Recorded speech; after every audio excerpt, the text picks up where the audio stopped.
So hello students, आप लोगों को फिर से स्वागत है लिमिट्स एजुकेशन के एक न्यू से वीडियो में। तो जैसा कि आप लोग जानते ही हैं कि इसके पहले वाले वीडियो में हम लोगों ने क्या कंप्लीट किया था, लॉज ऑफ रेशनल एक्सपोनेंट्स के 3 लॉज के बारे में हम लोगों ने कंप्लीट किया था।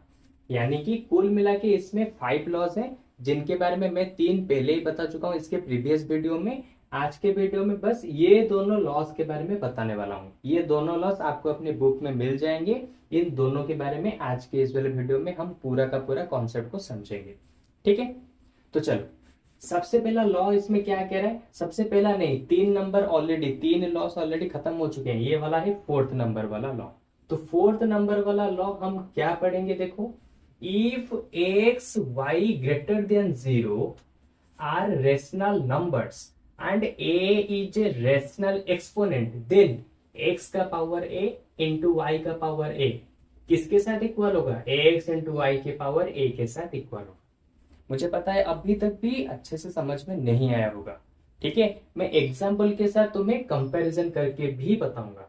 देखो, इसके बारे में तुम्हें पहले से ही पता है, इस फॉर्मूले के बारे में। अरे तुम्हें पता नहीं है, अगर एक नंबर है 3 उसका पावर है 2 इंटू एक और नंबर है 4 उसका पावर है 2। तो यहाँ पे देखो पावर पावर सेम होते हैं, तो वहां पे हम क्या करते हैं, 3 इंटू 4 डायरेक्ट लिख देते हैं। दोनों के दोनों बेस को मल्टीप्लाई कर देते हैं और ऊपर एक पावर दे देते हैं कॉमन में लाके।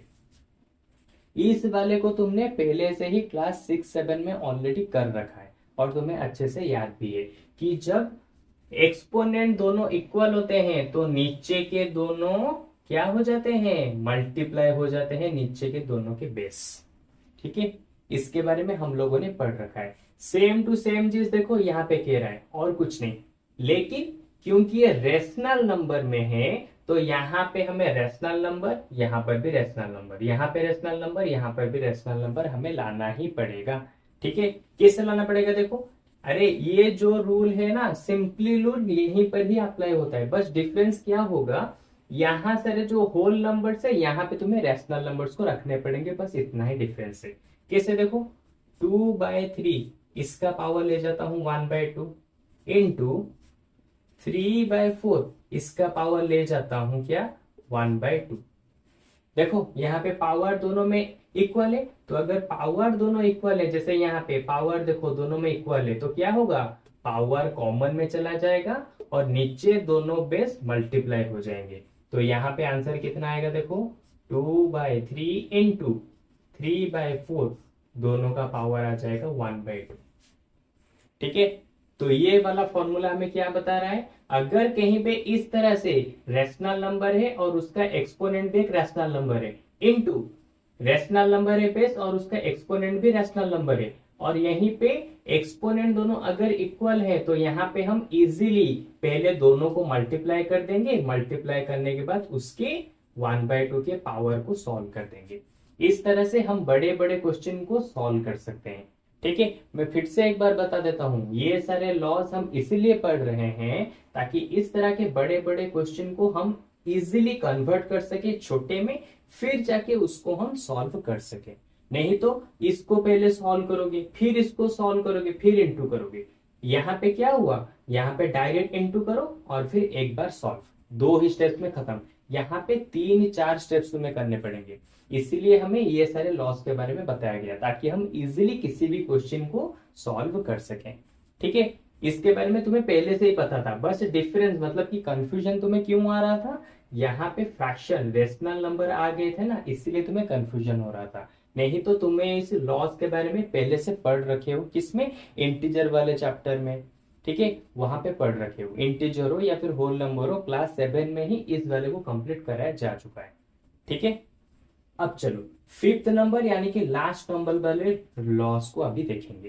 क्या दिया है, देखो, इफ एक्स और वाई 0 से ग्रेटर देन होंगे, ठीक है, आर रेशनल नंबर और रेशनल नंबर भी होंगे, and A is a rational exponent, then X by Y का power A equal to X का पावर ए बाय वाई का पावर ए होगा। यानी कि अगर x और y दोनों अलग अलग नंबर है और उनका पावर क्या है a, तो हम उसे क्या लिख सकते हैं, x का पावर सेपरेट कर सकते हैं a के साथ, फिर y का पावर सेपरेट कर सकते हैं a के साथ। ठीक है, अभी भी मुझे पता है थोड़ा सा डाउट होगा, मैं पहले ही बता दूं इसके बारे में भी 7 क्लास में बताया जा चुका है, इसलिए कंफ्यूजन मत होना। अब तुम बोलोगे कैसे? देखो, अगर कोई नंबर इस तरह से 3/2, इसका पावर दिया है 2, ठीक है, इसको तुम ऐसे नहीं लिख सकते 3 का पावर 2/2 का पावर 2। अरे इसके बारे में 7 क्लास में ऑलरेडी पढ़ चुके हो, 6 या फिर 7 में इसके बारे में बहुत ही अच्छे से पढ़ चुके हो। लेकिन इसी चीज को यहाँ पे तुम्हें रेशनल में लिखना है, तो रेशनल नंबर में लिखोगे तो लो हो गया लॉज ऑफ रेशनल एक्सपोनेंट्स। अरे जो भी सारे लॉज दिए हैं पिछले वाले वीडियोस में मैंने बताया था, इसमें जो भी सारे लॉज हैं वो सारे के सारे लॉज तुम पहले से पढ़ चुके हो। लेकिन अभी जो लॉज की बात कर रहा है वहां पे क्या होगा, लॉ बिल्कुल सेम होगा, लेकिन वहां पे होल नंबर नहीं होगा, फ्रैक्शन होगा, बस इतना ही, यानी कि रेशनल नंबर होगा। अब तुम बोलोगे कैसे? देखो, इसका एक मैं रेशनल नंबर लेके एग्जांपल ले जाता हूं। लेट सपोज यहाँ पे लेता हूं 3/2 डिवाइडेड बाय 4/5, इनका होल का पावर 1/2 ले जाता हूं। ठीक है, तो इनको और कैसे लिखा जा सकता है? इस मेथड के जरिए लिखा जा सकता है, क्योंकि देखो ये तो बड़ा सा क्वेश्चन है, इसको सॉल्व करना थोड़ा सा मुश्किल होगा, लेकिन हम इसे इजी बना सकते हैं। कैसे? 3/2 का पावर लिख देता हूं 1/2, फिर नीचे 4/5 का पावर लिख देता हूं 1/2। देखो, बड़ा सा क्वेश्चन को करने में टाइम लग सकता है, लेकिन हमने इसको कन्वर्ट कर दिया इस लॉ की मदद से छोटे छोटे पार्ट्स में। अभी देखो, इसको हम इजीली कन्वर्ट कर सकते हैं, यानी कि आंसर को निकाल सकते हैं। देखो, दोनों में कोई डिफरेंस नहीं है, बस एक ही डिफरेंस है। क्या? यहाँ पे होल नंबर्स को हमने यूज किया था, यहाँ पे रैशनल नंबर को हमने यूज किया। देखो, बिल्कुल सेम टू सेम है। यहाँ पे एक्स अलग था, वाई अलग था, देखो यहाँ पे ये अलग है, ये अलग है। पावर देखो सेम था, देखो पावर है, ये देखो एक्स का सेपरेट पावर यहाँ पे लिया है, यहाँ पे हमने एक्स का सेपरेट पावर यहाँ पे लिया है, फिर वाई का सेपरेट पावर हमने यहाँ पे सेपरेट कर दिया, फिर यहाँ पे इसका पावर भी हमने यहाँ पे सेपरेट कर दिया। इसके बारे में तुम पहले से ही पढ़ चुके हो। ठीक है, यानी कि इस होल नंबर के जरिए इंटीजर की मदद से तुम पढ़े थे, अभी जो पढ़ रहे हो रेशनल नंबर की मदद से पढ़ रहे हो। बस इतना ही डिफरेंस है, होल नंबर की जगह है रेशनल नंबर।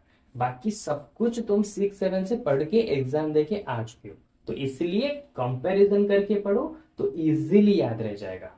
ठीक है, क्योंकि तुम पहले से ही जानते हो तो रिकॉल हो जाएगा, फिर से तुम्हें याद भी रह जाएगा। ओके, तो ये था हमारा एक्सपोनेंट्स एंड रेडिकल्स चैप्टर के लॉज ऑफ रेशनल एक्सपोनेंट्स के पांचों लॉस, जिनके बारे में मैंने बहुत ही अच्छे से अभी तुम्हें बता दिया। ठीक है, लेकिन फिर भी अगर किसी लॉस के बारे में तुम्हें डाउट है या फिर कुछ भी डाउट हो तो कमेंट सेक्शन में बता दो, मैं तुम्हारे लिए एक न्यू से वीडियो बना दूंगा जिसके ऊपर उसी टॉपिक को मैं स्पेसिफिक बहुत सारे एग्जाम्पल लेके उसको समझाऊंगा। ठीक है, तो आज के वीडियो में बस इतना ही। तो अब मुझे लगता है कि तुम बहुत ही अच्छे से इन लॉस के बारे में समझ चुके होगे।